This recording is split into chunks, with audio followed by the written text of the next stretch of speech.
lost my parents in 2001, my mom. Later, I thought I lost my dad 3 months later, but apparently he died 7 years later. But I didn't know because the family did not tell us the whole story. So I currently found that he died 7 years later. I was raised by an auntie who is my mom's sister, and she was a tough woman. When we started off, we thought she would be a good auntie because she was my mom's best friend. But then she turned out to be like an enemy, or not even like a family member. So I have gone through a tough 7 years of sleeping hungry, sleeping outside in the forests, a season of trying to commit suicide 3 times, and a season of going to ask for help, even sleeping in some strangers that you don't know because I didn't have anywhere to sleep. By the way, I had gone through a lot of rejection. My auntie had exposed me to rejection where she lowered my self-esteem. She told me I was the ugliest girl ever. She said all those negative things that up to date I struggle to undo them. For my primary school, I feel like I skipped that season because I did not concentrate. I didn't have books, I didn't have pens, and the life was too hard that even 1 week I would maybe attend school twice. So by the time I was graduating class 8, I felt like I missed that, that basic education. God is faithful. I was able to go through that hard season of 7 years that is still fresh. And it's been a process of going through healing. So later, after class 8, I met my mom.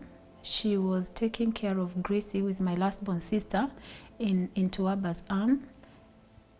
The reason why we met is because my auntie was looking for an opportunity for me in the home that she was working in as a house help. And that is the culture in my family. You finish class 8, you become a house help, or you get married, or you get into drunkenness. That's the culture. But since I was a baby, I was telling God, I want to be the first person to go to high school, not even college, to high school. But then she said she can sponsor me to go to high school. And that's how I got to go to high school. With a lot of hard work and support from ITHM, and then with God's help, I managed to go through high school, and I got out with a B-, and then later to campus where I did my Bachelor of Education, again with the help of ITHM.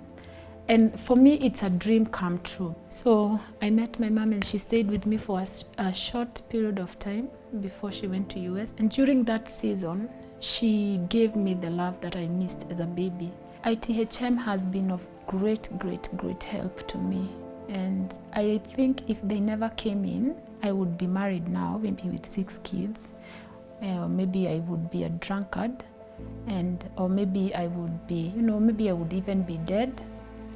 But today I am a different person. I am a person who is influencing the world and making sure that I raise a different generation. I am a teacher, and I love it and I enjoy it not because it pays well, but because, when you look at the transformation of the kids, and when kids share their stories, and with my experience, I am able to, support them emotionally and different ways and through the Word of God.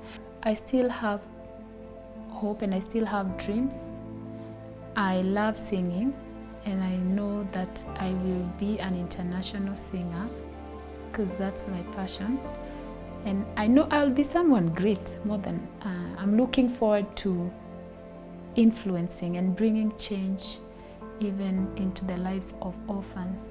For the people who are supporting ITHM, I think I'm enough testimony. When you invest your finances to ITHM, what you do, you change people's lives in a different way.